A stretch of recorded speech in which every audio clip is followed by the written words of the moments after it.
You're listening to the Quint's podcast.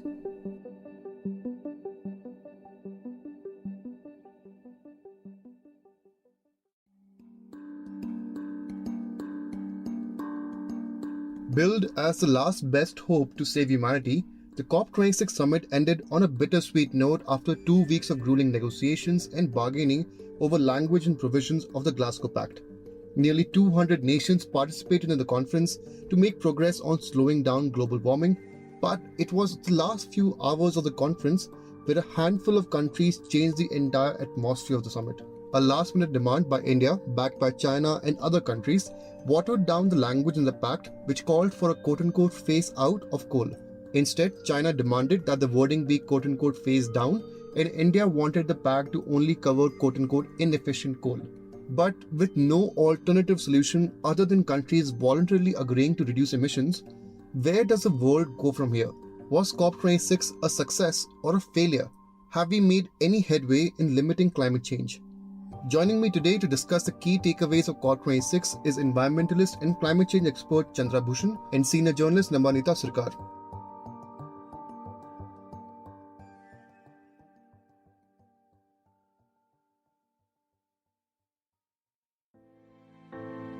You're tuned in to The Big Story, the podcast where we dissect the headline-making news for you, and I'm your host, Himmat.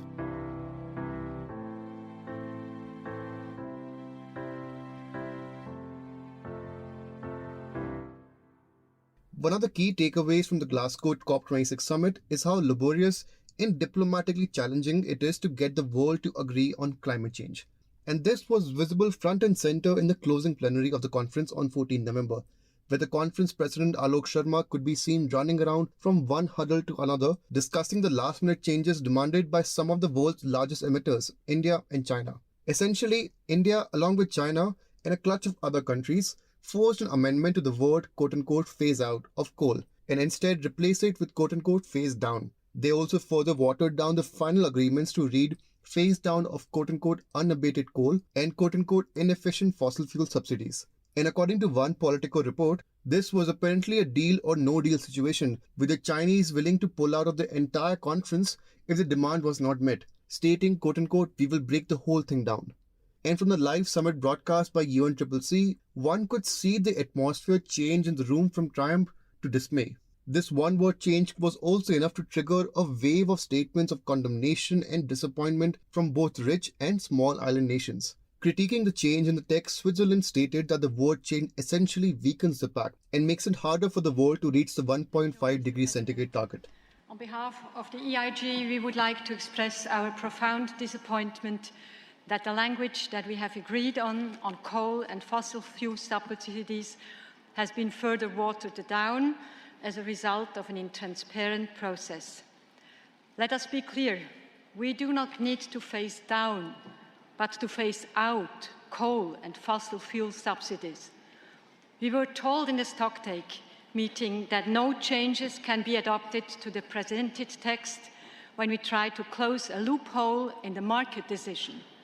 The EIG does not want to risk that we leave Glasgow without an outcome. Therefore, we did not oppose this additional last-minute change weakening the outcome of Glasgow, but we are disappointed both about the process and about this last-minute change. This will not bring us closer to 1.5, but make it more difficult to reach it. As a country which is at the forefront of experiencing the dangers of climate change, the small 60,000-person nation of Marshall Islands expressed profound disappointment in the change in the language. Thank you, President. On behalf of the Marshall Islands, I wish to read into the record our profound disappointment with the change in the language on coal from phase out to phase down. I ask that this be reflected in the report of this meeting. This commitment on coal had been a bright spot in this package. It was one of the things we were hoping to carry out of here and back home with pride, and it hurts deeply to see that bright spot dim. We accept this change with the greatest reluctance. We do so only, and I really want to stress, only because there are critical elements of this package that people in my country need as a lifeline for their future. Thank you. And these were two of the many statements which poured in after India announced the changes. Hearing these statements, Alok Sharma offered an emotional apology to the nations for the last-minute changes on the wording on coal. Here is what he said. May I just say to all delegates, I apologize for the way this process has unfolded, and I'm deeply sorry. I also understand the deep disappointment. But I think, as you have noted, it's also vital that we protect this package.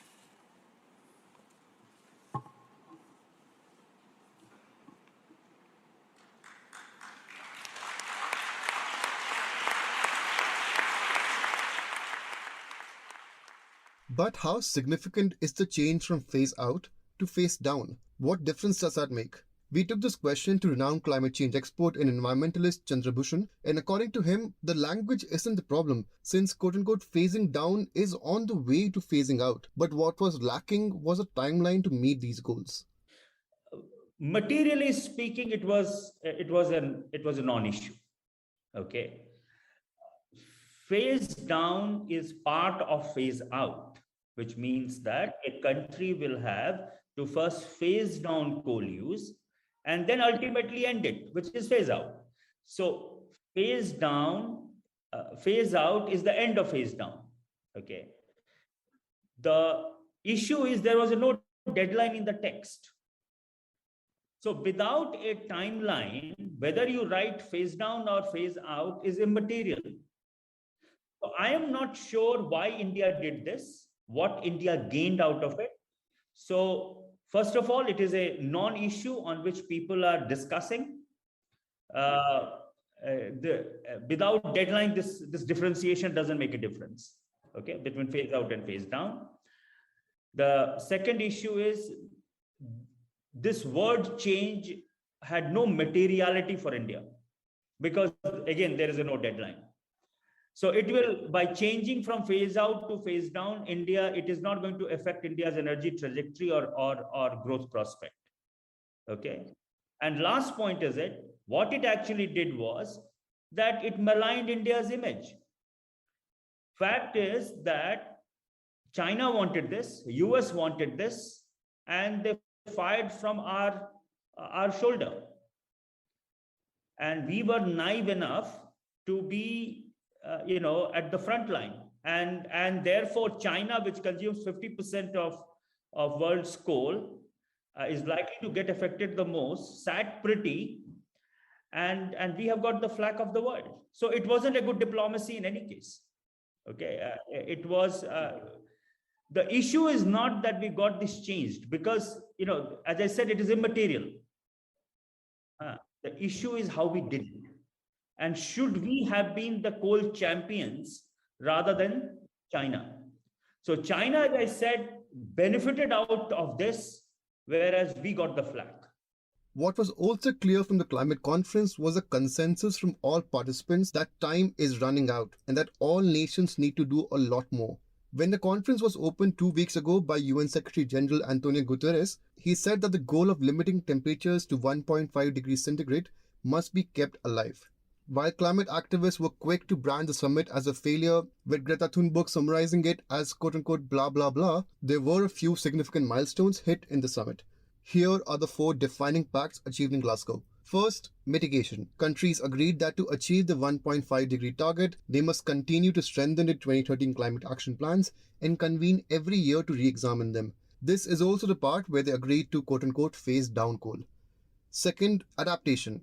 All countries, especially wealthy countries, agreed that immediate money, technology, and capacity building needs to be provided to the countries who are already facing the wrath of climate change.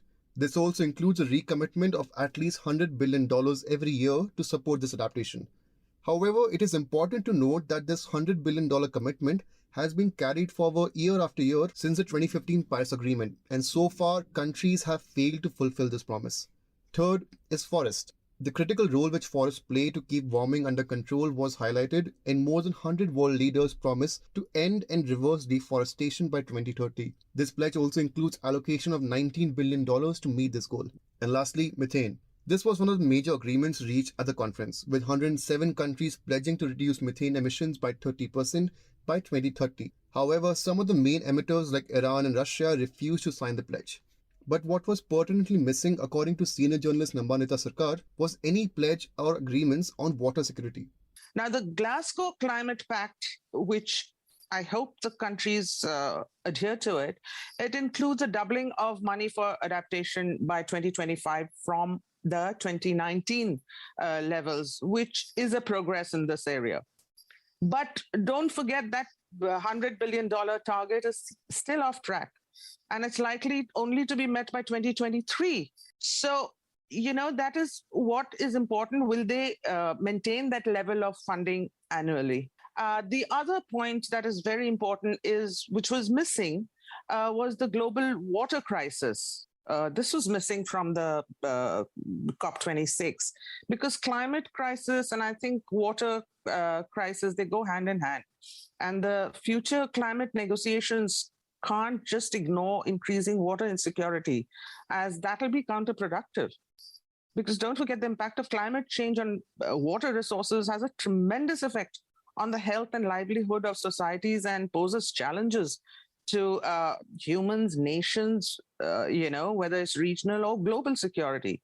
So I think, and also providing ample financial support and technical support for developing countries to adapt to the water insecurity situation, because that's already causing havoc. And we don't want a situation where it can spur water wars. So hopefully these things will be taken into account at the COP27 in Sharm el-Sheikh in Egypt. I mean, one is just hoping. Though all these pledges are significant and will make a difference if countries truly act on them, a report by independent think tank Climate Action Tracker says that it is not even nearly enough to meet the 1.5-degree target. The report, published midway through the conference on 9 November, states that there is a quote-unquote massive credibility, action and commitment gap, and that despite the pledges made at Glasgow, the global greenhouse emissions will still be around twice as high as necessary for the 1.5 degrees centigrade limit. It also provides a worrying conclusion that even if all the pledges are completely met, including the net zero pledges, the world will still be at 1.8 degrees Celsius by the year 2100. It adds that, quote-unquote, if governments are serious about the Paris Agreement temperature limit and their own net zero goals, they need to translate those long-term goals into net zero aligned ambitious 2030 targets and implement the necessary policies today, end quote. Adding that, quote-unquote, until this happens, there is no cause for celebration. So, are we even close to avoiding a climate crisis, or has COP26 failed altogether? Mr. Bhushan weighs in. Well, considering the fact that post-Paris Agreement in 2015, US had walked away from the agreement, and the 4 years of Trump's administration was really bad for multilateralism, especially climate change multilateralism. If you consider that in the background, then Glasgow was a super hit, because 4 years of Trump administration was a complete washout.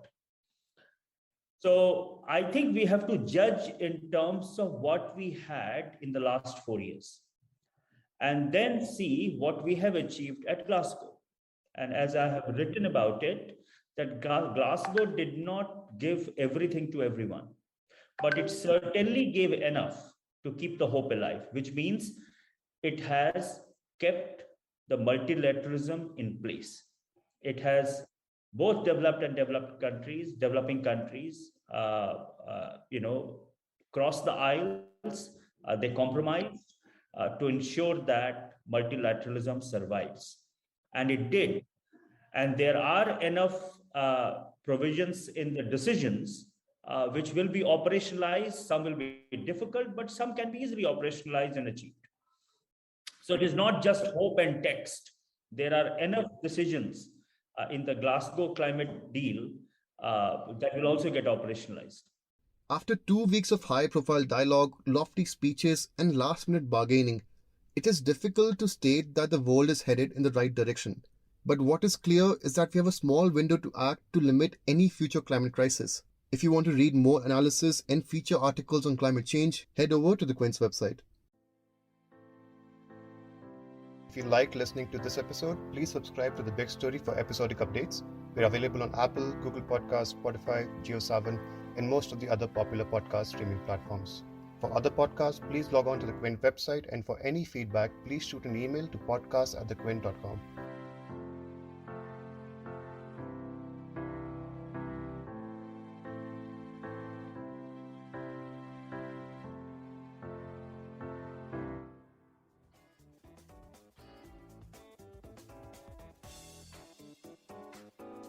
Thanks for listening. Log on to the Quint's website and check out our other podcasts.